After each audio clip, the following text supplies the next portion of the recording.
Good afternoon. I'd like to welcome you to another in our Lunch and Learn series for September 23, this episode. It's lovely to see so many connected and still joining, so welcome to you all. Let's just jump straight in because these sessions are designed to be quick, bit of a fire hose of information, so you can get the maximum out of the time you've put aside. So let's just jump in. We all have lots of online accounts, don't we? There are personal accounts, business accounts. They could be accounts for email, accounts for social media, accounts to use to manage our devices, our business software, our shopping, our insurance, so much more. The purpose of our session today is to discuss how can we make these accounts more secure, or to flip that on its head, how can I prevent someone else from accessing my accounts? So I'm going to show a few slides this afternoon, and also we're going to do a bit of live demonstration as well. So the list of recommendations I'm going to give you today is not an exhaustive list. There will be extra things that you can do to secure your accounts, and we won't cover everything today. But also, as time moves on, so the strategies that we will need to learn as individuals will need to, they'll have to evolve to keep up with the evolving cybersecurity situation. So today's suggestions are just quick, easy suggestions you can review and employ today that will make a big difference today. So we're going to start with some obvious ones and then move on to some more advanced recommendations as well. And at the end, I'll show you a summary screen so you can screenshot that, or you can reach out to us if you want to talk about something a bit further. So let's just jump straight in with our slides, first of all. So I'm just going to share my screen here.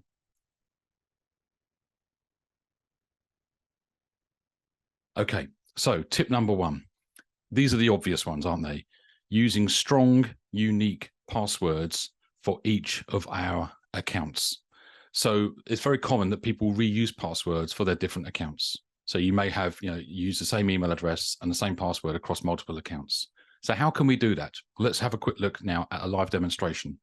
And what we're going to do, in fact, let me just bring up tip 2 first of all, before I do that. So I've slipped up already on my notes. So here's some examples of some accounts. Okay, we've got 4 accounts. This probably mirrors similar to what you have. You may have an email account, an Instagram or some other social media account, an Amazon account or other shopping, an Apple account or Google account for your devices. Now I've just got some random example passwords here on screen for those different accounts. And you'll see there we've put that the recommendation, and this is to do with Cyber Essentials, National Cybersecurity Centre, passwords should be at least 12 characters long and strong. Uppercase, lowercase, numbers, and special characters. The thing is, we've got 4 different passwords there. How would you ever remember those passwords for those accounts? You wouldn't, would you? And as such, you'll create a password that you can remember. But we must create strong and unique passwords. So I'm going to show you how we can do that using a password manager. So here's my Windows 11 computer, and I've got installed on here Keeper Security, which is the password manager here that PS Tech recommend and supply to our customers. And that's very helpfully timed me out. Let's just see if we can just get signed back into that. That's the thing with security tools. They are, just see if I can get this to paste in. Here we are, brilliant. Okay, the demo gods are against me today. So here we are in our password manager. I want to create individual passwords for each of my accounts. How do I do that? Very simply in Keeper, I click Create New. That creates a new record or password record. We give it a name. So let's say this is our social media account. We'll just generically call this social, but this could be Instagram, TikTok, whatever you want. Next. And then very simply, we just have to put in the username and the password we want to create. So I'm just going to put in my email at domain.com. That could be my email address. And then down here, I need to type in a password. Type or generate a password. Well, if I start typing a password, as you can see, I'm putting in lots of characters, but it's still not very strong. The little temperature gauge here is telling me this is still only a medium strength password. Why is that? Let's click the little eye and find out. I've randomly typed a series of letters. That's great, but there's no mix of uppercase, numbers, special characters. So let the tool work for you. Roll the dice, you'll get a random password, and this meets the complexity requirements and then some. So this is a 26 character password. I can increase or decrease the length of that password. Keeper tends to default at 20. And then I can save that. And once I've saved that password record, I can now copy that using the copy button and paste that into my account where I'm changing or creating my password. So a password manager can really help you in creating those strong and unique passwords. Okay, let's go back to our slides.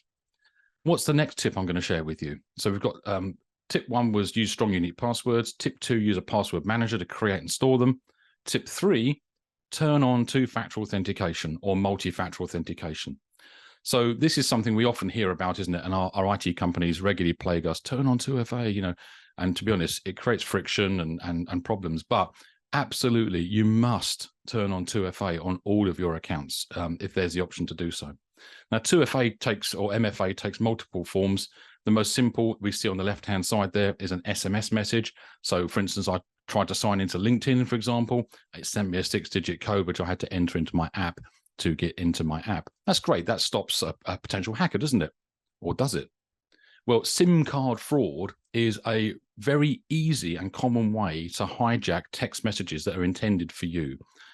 So a far better option is to use one of the other options we see on the screen here, using what's called an OTP app, one-time password, or push approval.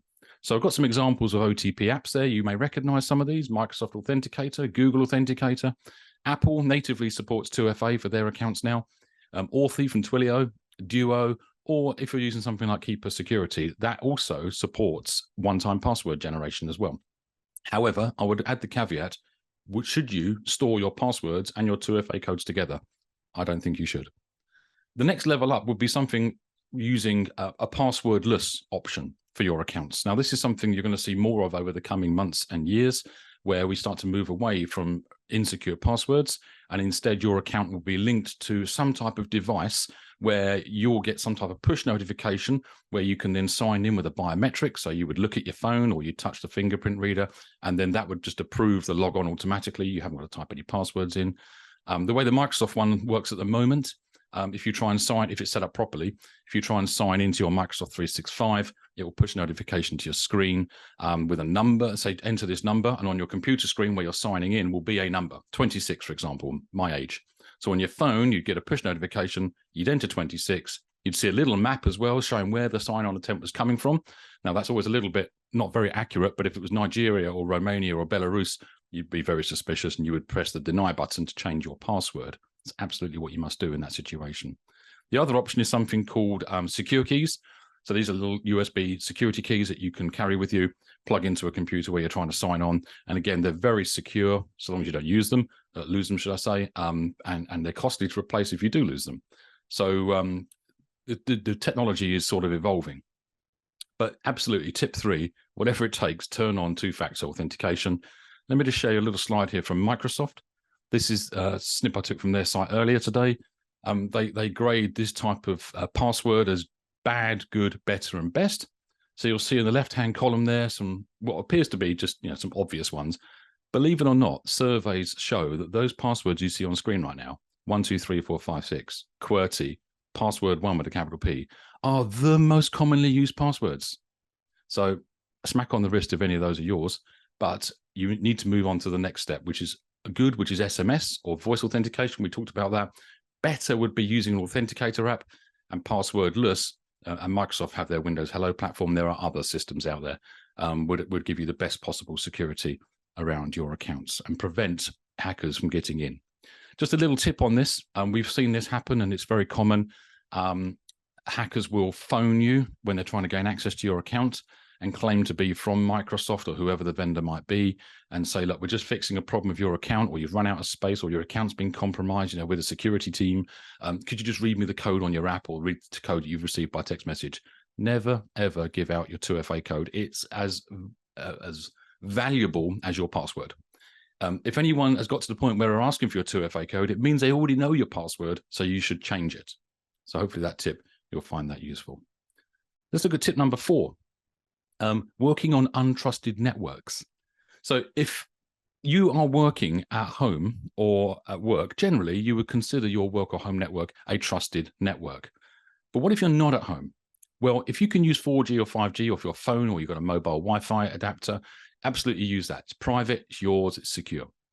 But if you're having to connect something like public Wi-Fi, so you've gone to Costa or other coffee shops exist, McDonald's, the airport, a hotel, maybe even a campsite, a large venue. I was at one yesterday.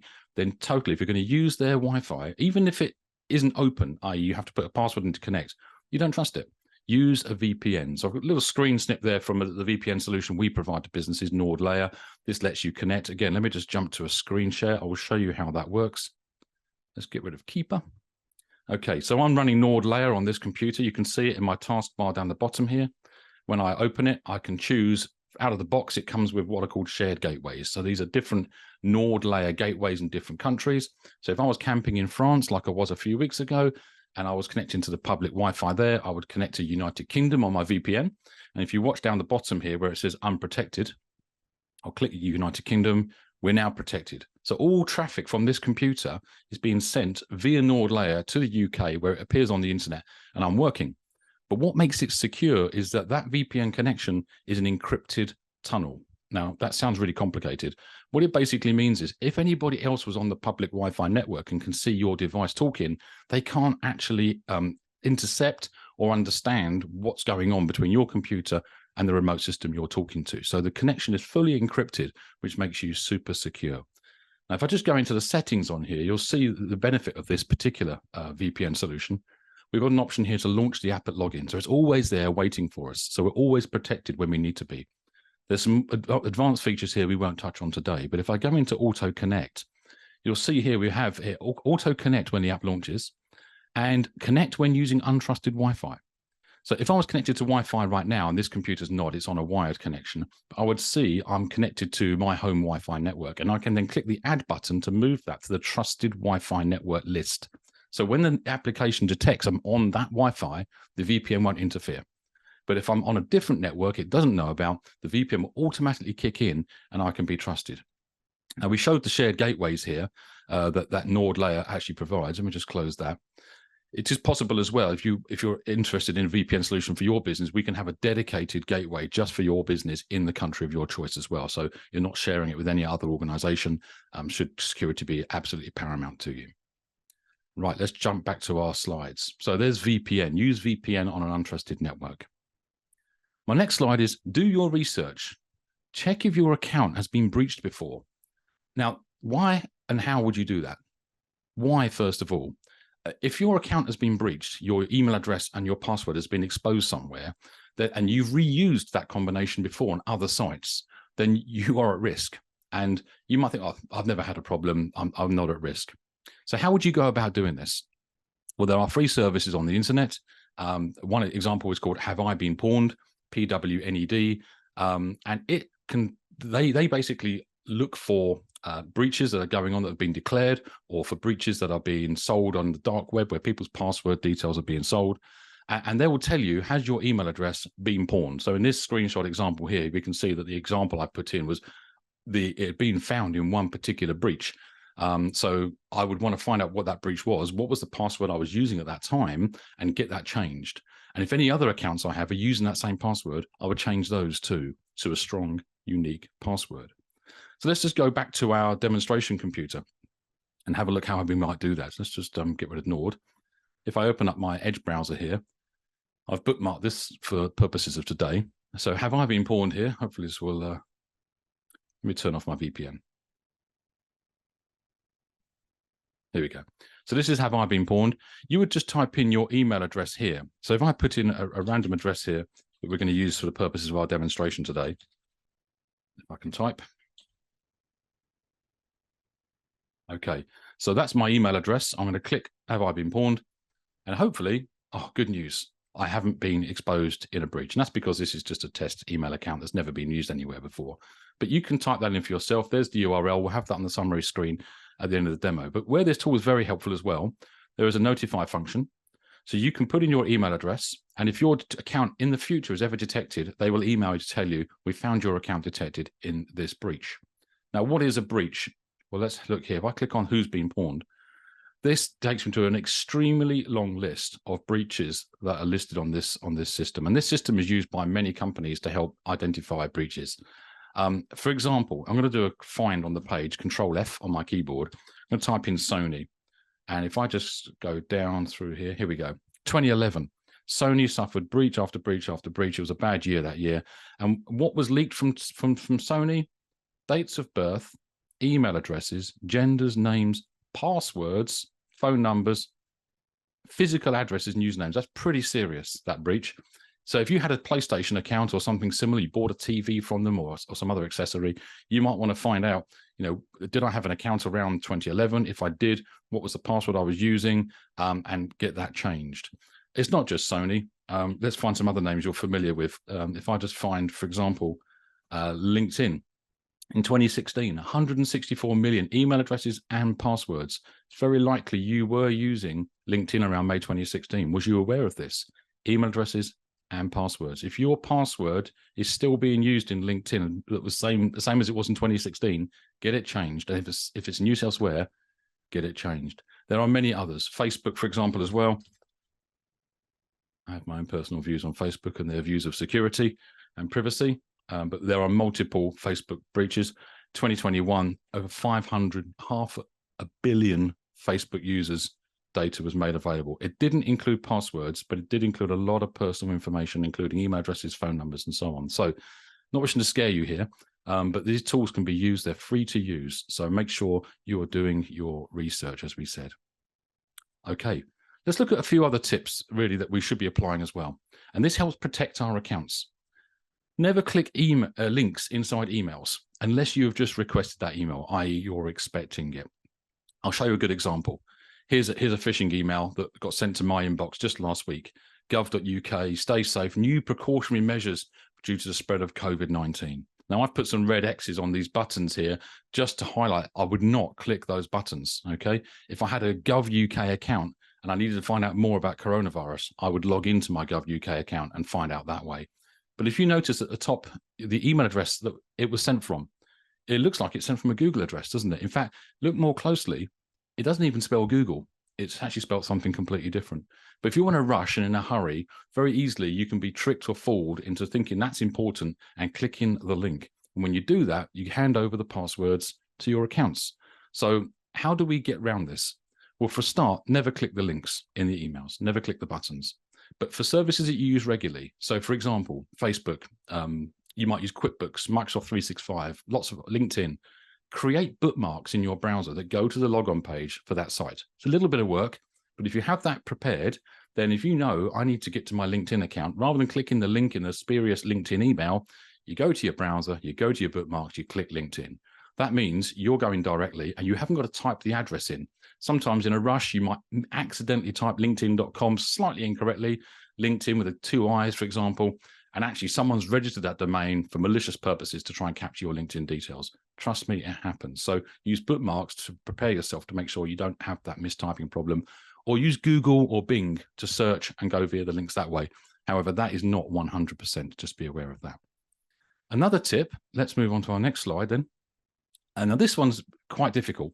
Use different email addresses for different accounts or types of account. So what am I saying here? Am I saying you have to have a different email address for Instagram, for Facebook, for YouTube, for your email, for Amazon, and so on? Is that what we're talking about here? Well, let's go back to our examples. So we've got our 4 examples we had earlier on in the presentation. Our email account. Now, we can't have a different email address for our email address because it is our email address. So that has to be, like our example there, john@mydomain.com. But my social media account, I've actually got John plus social. And if you look at Amazon, John plus Amazon, it could be plus shopping, for instance, if you wanted to do it by category. And on the right-hand side there, we've got Apple or Google. Well, I might have a gmail.com, for example. So these plus things are something that are supported now by Microsoft 365, by Google, and if you've got a paid Yahoo account, that as well. It's called plus email addresses. So you could be you or me at some random word.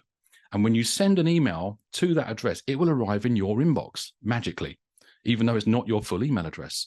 The benefit of doing that is then you can create rules in your inbox to say, if an email is received at John plus social, move it to my social media folder or mark it as read or delete it. Not interested.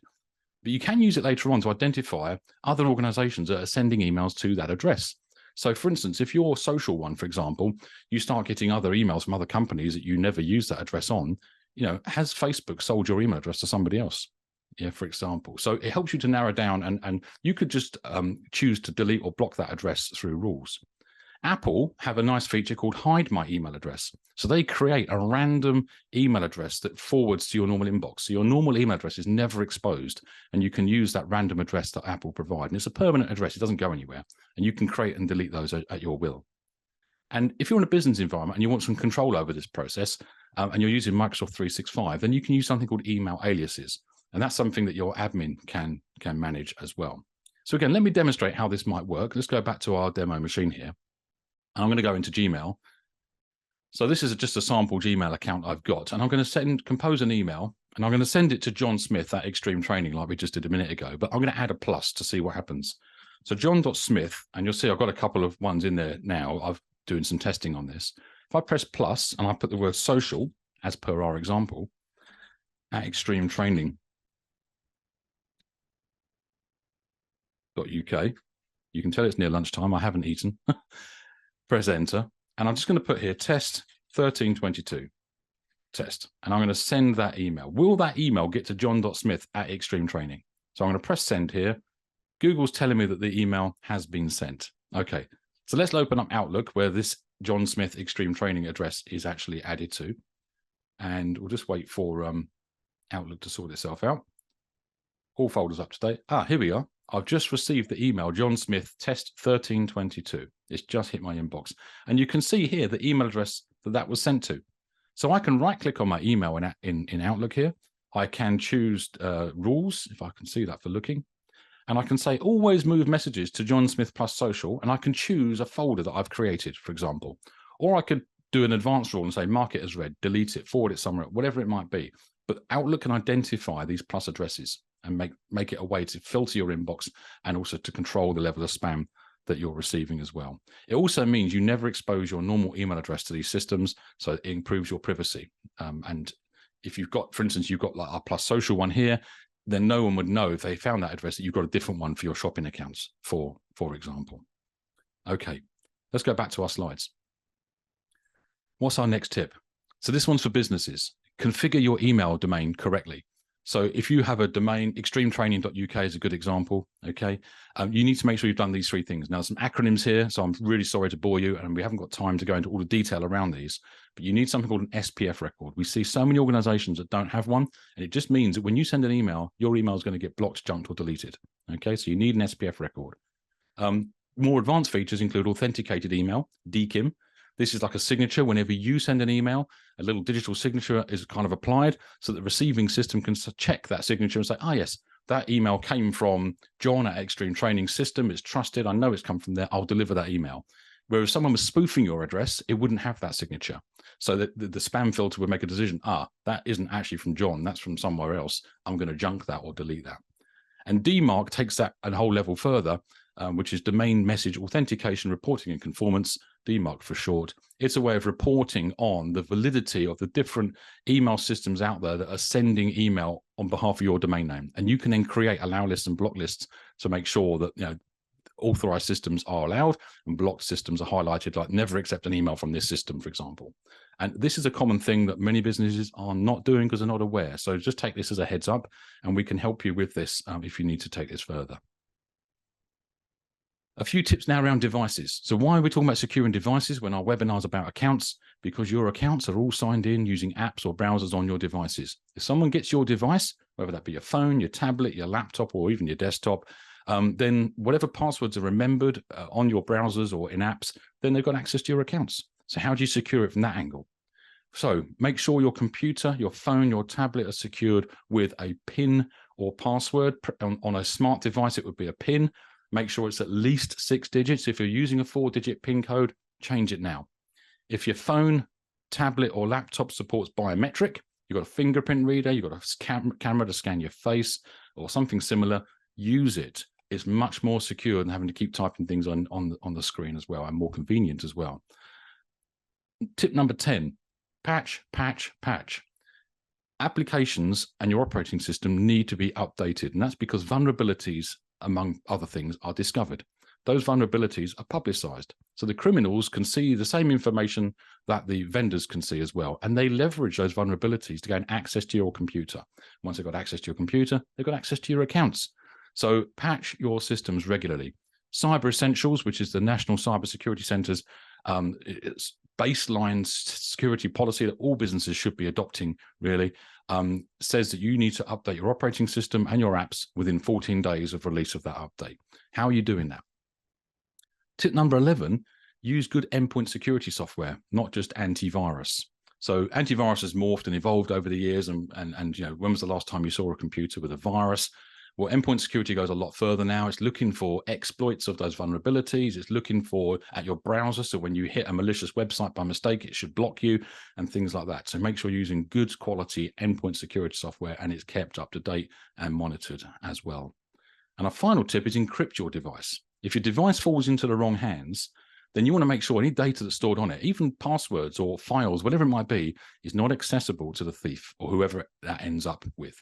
So encrypting your devices is super important. We've heard about breaches in recent times. The police constabulary of Northern Ireland lost a laptop with some critical data on there. Was the device encrypted? We'll never know. Hopefully it was. So if you've got Windows Professional, it comes with something called BitLocker. It's free. You can use it. Turn it on. If you've got macOS, there's a feature called File Vault. This will encrypt the drive in your Mac computer. On your smartphone and your tablet, iOS, iPad, encryption's been there since day one, pretty much. There's a more advanced feature now that Apple provide called Advanced Data Protection, which takes the protection of your account to a whole new level. You might want to look at turning that on, read up on it first to make sure you don't have any problems. And Android, since Android 10, encryption has been enabled by default since Android 10. I would say Google's approach to privacy and security is maybe not quite the same as Apple's, but in the last few years, it has improved as well. So there we are, fire hose of tips and information. I promised you a summary screen, so let's put that on screen now. So just to recap over what we've just spoke about over the last 20 or so minutes, use strong and unique passwords. Use a password manager. Turn on 2FA, MFA, and if you can use it, passwordless. Use a VPN when you're away from home and work. Check if you have been breached. It's free and easy to do. Have I been pwned.com. Never click links in emails, even if it looks legit, and only if you've requested it. Use different or plus email addresses. Remember, we looked at that. Make sure your business domain name is configured correctly for email security. Secure your devices with passwords or PINs. Update and patch straight away. Use good security software and encrypt your devices. Now, that's quite a long list, isn't it? Let me turn off my screen share. That's quite a long list. And to do all those things yourselves for all of your computers in your business is a big job. So what I would suggest is if any of these topics or multiples of these are of a concern to you, reach out to myself or anyone else at PS Tech to discuss this. We have services to do this stuff behind the scenes for you, take away all that pain and worry so we can look after that and you get on with doing what you do best. So I hope you found that really interesting this lunchtime. Next month, a slightly different tack. We're looking at Microsoft Outlook. Power tips for you professionals. Now, how can you get more out of Outlook? And are there some hidden features you didn't know about? So look out for the invite for that. And I wish you a very enjoyable rest of your September. Take care.